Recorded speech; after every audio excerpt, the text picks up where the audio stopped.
Notre salon était dans le haut de la rue du Gros Chêne. Et il passait beaucoup de troupes là pour aller en Normandie. Hein. Oui. Et alors, pas longtemps avant, il y avait un convoi de tanks, des grands tanks, vous savez, qui passaient dans la rue du Gros Chêne. Et il y a eu une vague d'avions qui passaient pour certainement en Allemagne ou ailleurs. Ils n'ont pas bombardé la Loupe. Mais on avait très peur, et les Allemands aussi. Parce que vous savez, ils sortaient, puis ils se carapataient où ils pouvaient pour essayer de se mettre à l'abri.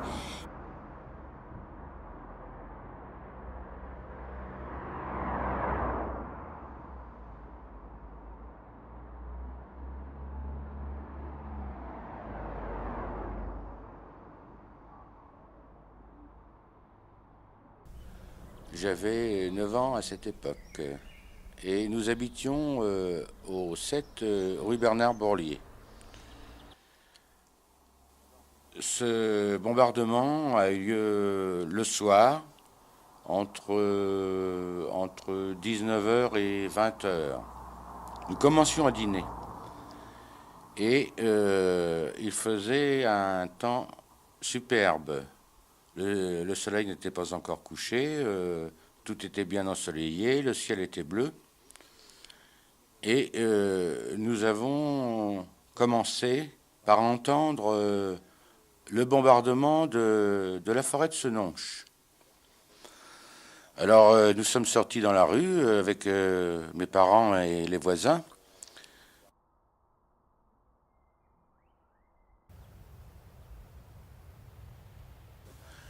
Nous avons aperçu les escadrilles de bombardement qui brillaient dans le soleil, dans le lointain. Nous étions sûrement à vol d'oiseau à moins de 10 km, donc c'était très visible. Quand soudain sont arrivés des avions, les premières bombes ont commencé à tomber sur la ville. Nous nous sommes réfugiés au 5. Chez Monsieur Froger.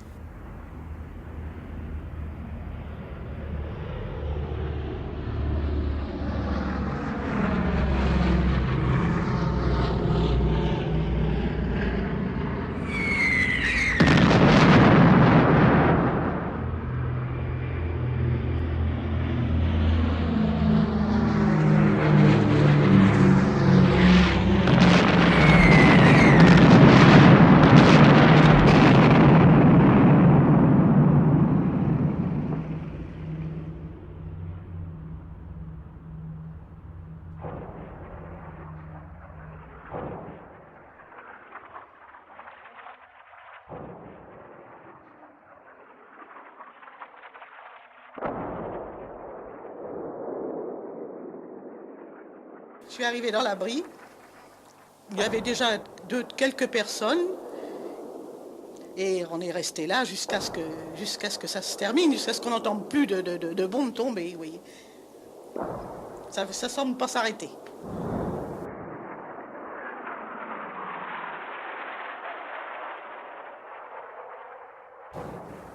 On était plutôt figés, vous voyez, on ne disait rien. Et je me souviens, il y avait un monsieur qui était là avec ses enfants, il leur disait, comme ils étaient petits, il essayait de leur raconter des histoires, même, vous voyez, pour leur dire, pour pas qu'ils aient peur.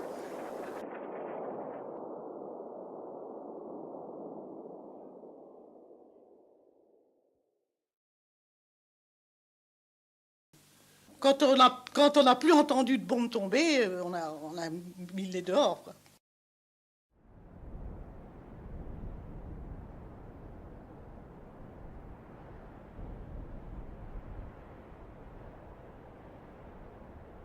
Ça, j'étais figée, je ne pouvais plus faire un pas.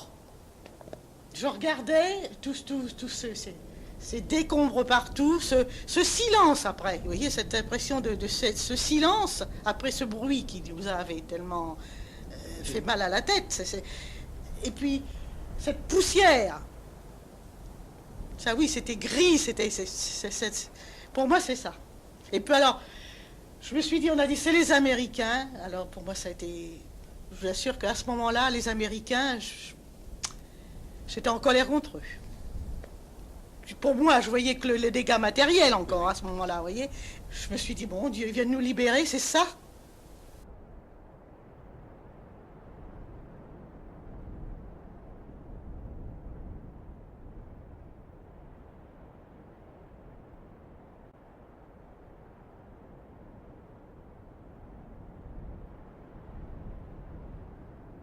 Toute la place était à plat à peu près. Hein. Enfin, du côté de la mairie, tout ce coin-là, c'était complètement ratatiné, c'était à plat. Alors en face, il n'y avait que quelques maisons, mais alors il y avait des éclats partout. Chez nous, on pouvait plus, il n'y avait plus rien. On pouvait rentrer comme on voulait. Il n'y avait plus de vitrine, il n'y avait plus rien. À l'intérieur, tout était esquinté. Les fenêtres d'en haut, il n'y en avait plus. Enfin, le reste a été abattu. C'était pas à restaurer. Mais vous savez, au Chêne Doré, il y avait je ne sais pas combien de morts. Hein. Il y en avait peut-être 17, quelque chose comme ça. Des clients qui étaétaient là, qui ont été tués. Au Café du Commerce, la patronne a été tuée. Parce qu'elle avait, au bombardement, elle est descendue dans sa cave. Et puis elle avait oublié un petit coffre, si vous voulez, un petit coffre, vous savez, et où elle avait tout son argent dedans. Elle est remontée pour aller le chercher et elle s'est fait tuer. Et après, dans le déblaiement, on a retrouvé le coffre, qui avait subi l'incendie. Et quand on l'a ouvert, eh ben les billets étaient bien debout, mais quand on y touchait, c'était de la cendre. Elle serait restée à la cave, son mari a été sauvé, il n'a rien eu, mais elle a été tuée.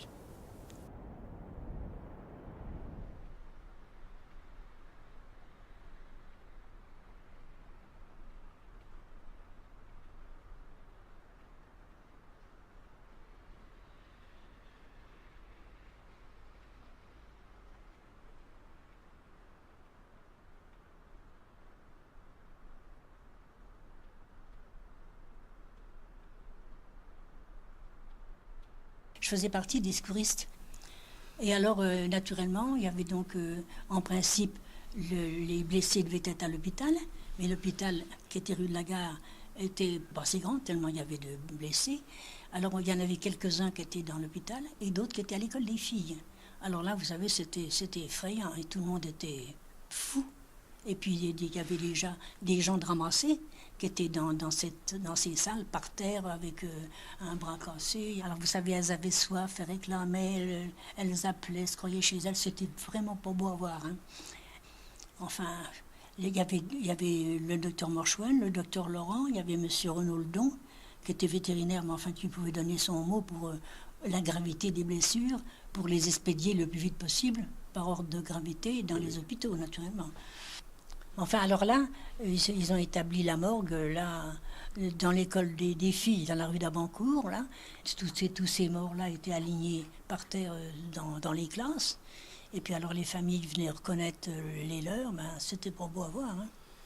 Il y a eu presque 60 morts, 50 et quelques, je crois.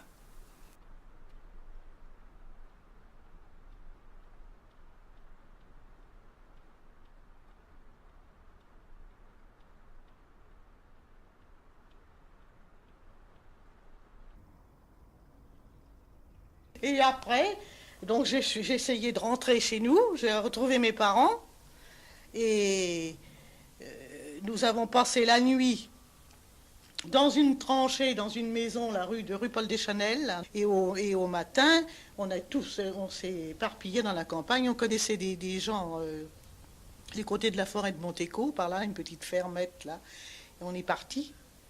Tous les Loupéens, d'ailleurs, étaient tous répartis dans la campagne, que ce soit sur Saint-Élipe, sur Vaupilon. Toutes les fermes, toutes les granges disponibles ont servi aux Loupéens, puisqu'il n'y avait plus personne, c'était une ville morte.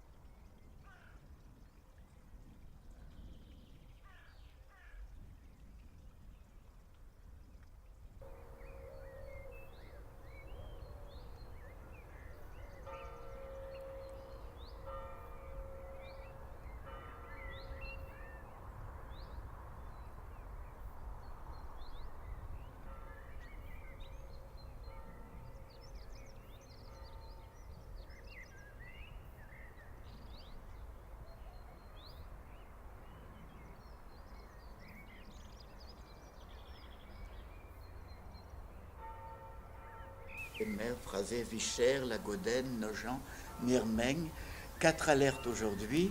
Bombe à Condé, 3 morts. Ensuite, bombe sur la croix du Perche. C'est ça.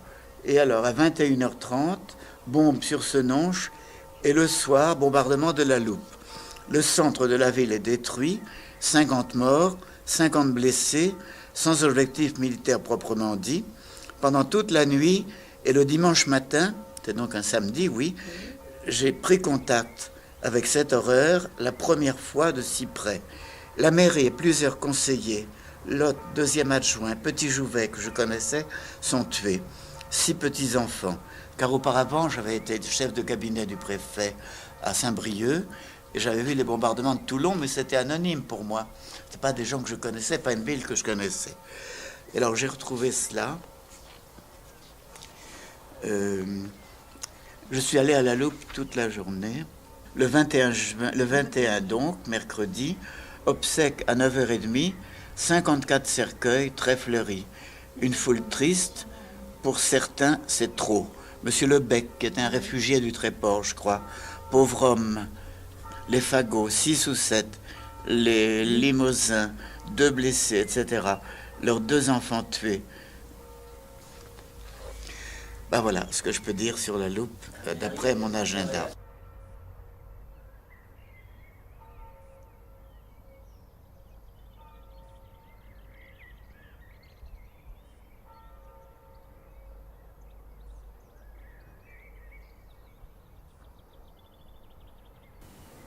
Il faut dire tout de même qu'avant le bombardement, en ce 17 juin au soir, M. Crétou était venu le soir vers 8h30 et il dit à mon mari, M. Petit, vous allez voir, il y a un ballon, on dirait un ballon sonde, qui passe à 100 mètres de hauteur au-dessus de la Loupe. Mon mari est officier d'artillerie. Lui aussi, il a fait 2 guerres. Tout de suite, il m'a dit, tu mets les enfants à l'abri. Nous avons su, après coup, que le ballon sonde avait été trouvé déporté par le vent, mais il était destiné à la population loupéenne, en disant, habitants de cette ville, ne perdez pas de temps, pensez à votre sécurité, sortez de l'agglomération, mettez-vous à l'abri dans la campagne, votre ville va être bombardée. Seulement, ça atterrit presque à Chamron, en Gâtine.